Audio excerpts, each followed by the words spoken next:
Crypto currency மார்க்கெட்டில் bitcoin USDT அதில் இருக்கிறோம் பேரில். ஸோ டைம் ஃப்ரேம் பார்த்திங்கன்னா 4 hours. இந்த ட்ரேடு எடுத்து எக்ஸிக்யூட் டே பார்த்திங்கன்னா வந்துட்டு கரெக்டாக 12th December 2025 அண்ட் இந்த ட்ரேட் முடிஞ்ச டேட் பார்த்திங்கன்னா 14th December 2025 which is Sunday. So இந்த ட்ரேட் ஒரு சக்ஸஸ்ஃபுல்லான ஒரு ட்ரேடு. ஆக்சுவலி இந்த ட்ரேடு எப்படி எடுத்தோம் அப்படின்னு கேட்டிங்கன்னா, ஃபர்ஸ்ட் திங் இது வந்து ஒரு major POS break of structure. So இந்த மேஜர் பிரேக் ஆஃப் ஸ்ட்ரக்சர்லேருந்து ஃபஸ்ட்டு ஒரு டவுன் ட்ரெண்ட் போச்சு, ஒரு பெரிய புஷ் கிடச்சிச்சு.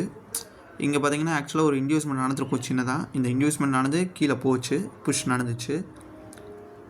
ஸோ ஆக்சுவலாக நான் என்ன யோசிச்சேன்னா, இந்த ரிஜெக்ஷன் பிளாக் இங்கே உங்களுக்கு தெரியுதா, இந்த ரிஜெக்ஷன் பிளாக்குங்குவாங்க.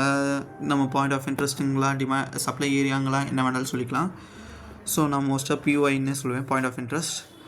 ஸோ இந்த பாயிண்ட் ஆஃப் இன்ட்ரெஸ்ட்டை நான் மார்க் பண்ணிக்கிட்டேன். ஏன்னா இந்த இடத்துலேருந்து இன்டியூஸ்மெண்ட் போட்ட பின்னாடி நீங்கள் பார்க்கலாம், ஒரு 2 கேண்டில் தான் டக்குன்னு செம்ம பவர்ஃபுல். இந்த 2 கேண்டிலும் நான் யோசித்தேன், ஓகே இந்த 2 கேண்டில்லையும் வந்துட்டு நல்ல ஒரு புஷ் இருக்குது டவுன்வர்ட்ஸில். ஏன்னா இது வந்துட்டு ஒரு ரீட்ரேஸ்மெண்ட். இப்போ க்ரைட்டீரியா வரைக்கும் பார்த்தீங்கன்னா இது ஒரு அப் ட்ரெண்டு, ஆனால் அப் ட்ரெண்டில் இது வந்து ஒரு ரீட்ரேஸ்மெண்ட்டில் இருக்குது. அண்ட் இதோட டிமாண்ட் ஏரியா வந்து இந்த ஒயிட் லைனுக்கு கீழே தான் இருக்குது. ஸோ நோ வரி பண்ண தேவையில்லை அப்படிங்கிற ஒரு விஷயம் இருந்துச்சு. ஸோ நம்மளுக்கு ஃபஸ்ட்டு திங் என்ன வேணும்னா, ஸ்வீப் நம்ம எதிர்பார்ப்போம். ஸ்வீப்னால் லிக்விடிட்டி இங்கே வந்து ப்ரீவியஸ் பிஓஎஸ் போட்டிருக்கான்ட்டு அந்த ஸ்வீப் கிடச்சிச்சு. அதுக்கப்புறம் ஒரு நல்ல புஷ் கிடச்சிது டவுன்வர்ட்ஸில். அந்த புஷ் வந்துட்டு ஒரு இம்பேலன்ஸ் க்ரியேட் பண்ணியிருக்கு. அதே மாதிரி இங்கே வந்துட்டு ஒரு பிஓஐ க்ரியேட் பண்ணியிருக்கு நம்மளுக்கு என்ட்ரி பண்ணுறதுக்காக. இந்த இடத்துல இன்டியூஸ்மெண்ட் கிடச்சிச்சான்னு கேட்டிங்கன்னா, லோவர் டைம் ஃப்ரேமில் இன்டியூஸ்மெண்ட் கிடச்சிச்சு, ஆனால் 4 hour டைம் ஃப்ரேமில் ஒரு இன்டியூஸ்மெண்ட் கிடைக்கல. But still I was confident. எனக்கு ஒரு கான்ஃபிடென்ஸ் இருந்துச்சு மேபி நான் நினச்சேன் இந்த இடமே வந்துட்டு ஒரு இன்டியூஸ்மெண்ட்டாக இருக்கலான்ட்டு. ஏன்னா இதை தொட்ட பின்னாடி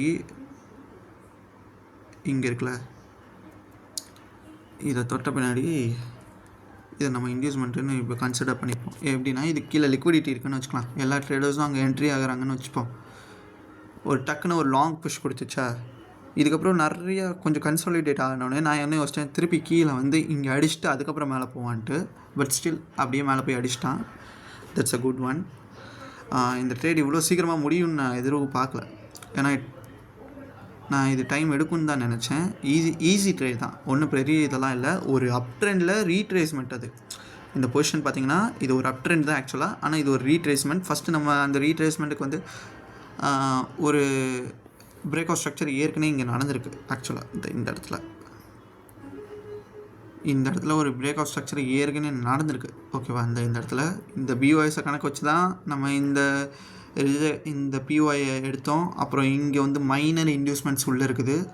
ஸோ பெருசாக இன்டியூஸ்மெண்ட்ஸ் இங்கே இல்லை. பட் ஸ்டில் அந்த ட்ரேட் எடுத்த பின்னாடி மேலே போய் கீழே வந்து அடிச்சிருச்சு. இதுதான் இந்த ட்ரேடோட சம்மரி.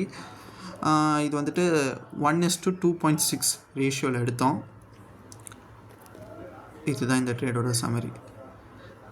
தேங்க்யூ.